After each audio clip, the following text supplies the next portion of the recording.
नमस्कार, हमारे YouTube channel all is well राशिफल में आपका स्वागत है। हर रोज नए राशिफल के साथ आज जानेंगे धनु राशिफल। जानेंगे 1 सितंबर से 30 सितंबर 2024 आपके लिए सितंबर का महीना कैसे रहेगा। ग्रह नक्षत्र के अनुसार, ग्रह नक्षत्र के परिवर्तन के अनुसार आपके जीवन में क्या उतार चढ़ाव आएगा, क्या शुभ संकेत आपको प्राप्त होगा, जानेंगे। शनि इस टाइम वक्री स्थिति में है। शनि का प्रभाव आप पर सितंबर के महीने में कैसा पड़ेगा, जानेंगे। आपके करियर के तौर से, स्वास्थ्य के तौर से, पारिवारिक जीवन के तौर से, भाग्य के तौर से आपकी आर्थिक स्थिति कैसी रहेगी, शिक्षार्थियों के लिए सितंबर का महीना कैसा रहेगा, सभी पर विस्तार से चर्चा करेंगे और अंत में हम आपको बताएंगे उपाय, इसीलिए अंत तक जुड़े रहें। आइए जानते हैं आपके लिए सितंबर का महीना कैसा रहेगा। करियर के दृष्टिकोण से यह महीना शुरुआत से ही सावधानी रखने वाला महीना है। यदि आप नौकरी करते हैं तो आपको अपने कार्य क्षेत्र में सावधानी से व्यवहार करना चाहिए। किसी से भी गप्पेबाजी करने से, अपने निजी बातें साझा करने से या व्यर्थ की बातें करने से बचना चाहिए। दूसरी तरफ आपका मन भी काम में कम ही लगेगा। आप अन्य बातों में अधिक रुचि दिखाएंगे, काम में कम दिखाएंगे। इससे कार्य क्षेत्र में आपको परेशानियों का सामना भी करना पड़ सकता है। व्यापार करने वाले जातकों की बात करें तो उनके लिए महीना अच्छा रहेगा, लेकिन कुछ समय बाद उनको भी परेशानियों का सामना भी करना पड़ सकता है। इसीलिए अपने व्यापार और अपने साझेदार पर थोड़ा ध्यान रखें। और इसीलिए 4 सितंबर से बुध महाराज आपके 9 भाव में जाएंगे, जिससे व्यवसाय से संबंधित अनेक लोगों से मिलना जुलना आपका होगा।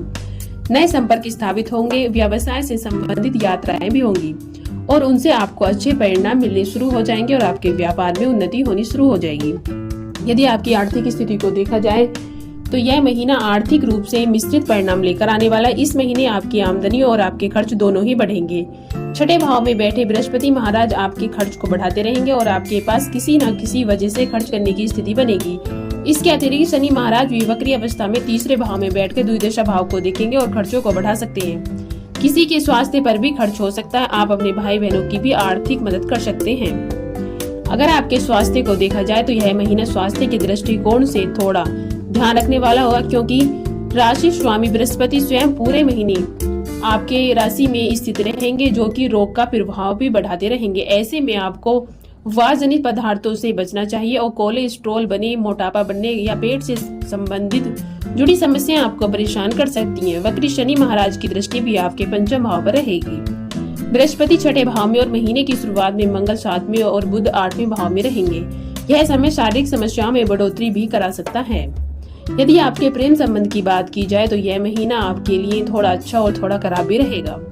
पंचम भाव के स्वामी मंगल महाराज पूरे महीने आपके शतम भाव में विराजमान है, इसीलिए आप अपने प्यार को पाने के लिए सब कुछ करने को तैयार रहेंगे। आप उनसे अपनी शादी का प्रस्ताव भी रख सकते हैं। उनसे हर कीमत पर शादी करना चाहेंगे। इसको लेकर आप कुछ विरोधियों का भी सामना करना पड़ेगा आपको, लेकिन आप किसी भी समस्या को बड़ा नहीं मानेंगे और डटे रहेंगे। विवाहित जातकों की बात करें तो शुरुआत में उन्हें कुछ तनाव का भी सामना करना पड़ सकता है, लेकिन शतम भाव में मिथुन राशि में मंगल की उपस्थिति पारिवारिक जीवन में तनाव और टकराव बढ़ा सकती है। जीवन साथी का रवैया आपको पसंद नहीं आएगा। आप दोनों के बीच लड़ाई झगड़े की भी स्थिति बन सकती है। शतम भाव के स्वामी बुध महाराज भी अष्टम भाव में विराजमान है, जो आपको परेशानी दे सकते हैं। 4 सितंबर से बुध सिंह राशि में आ जाएंगे, तब आप अपने जीवन साथी के साथ कहीं लंबी दूरी यात्रा पर भी जा सकते हैं। इससे आपके दोनों के बीच में नजदीकियां होंगी और आपका रिश्ता सुधरने लगेगा। यदि आपके पारिवारिक तौर से जीवन की बात करें तो इसमें आपको उतार चढ़ाव का भी सामना करना पड़ेगा। इस महीने दूसरे भाव के स्वामी शनि महाराज पूरे ही महीने वक्री अवस्था में तीसरे भाव में विराजमान रहेंगे। अष्टम भाव में बैठे बुध महाराज और छठे भाव में बैठे बृहस्पति महाराज की दृष्टि दूसरे भाव पर होगी, जिससे स्थितियां धीरे धीरे ठीक ठाक भी रहेंगी और परिवार के लोग एक दूसरे को लेकर कुछ कटे फटे रहेंगे। विशेष रूप से शतम भाव में बैठे मंगल महाराज की दृष्टि दूसरे भाव पर होने के कारण घर में कुछ नरमी और गर्मी भी हो सकती है, लेकिन परिस्थितियों को संभालने के लिए आपको प्रयास करना होगा, तभी आपकी स्थिति अच्छी बन सकती है। माता पिता का स्वास्थ्य थोड़ा पीड़ित हो सकता है। महीने की उत्तरार्ध में शुक्र एक दशा भाव में जाएंगे तो सूर्य बुध और आपके एक दशा भाव में बैठे रहेंगे, जिससे पिताजी को स्वास्थ्य में लाभ होगा, घर में अच्छी स्थिति बनने लगेगी। आइए जानते हैं उपाय।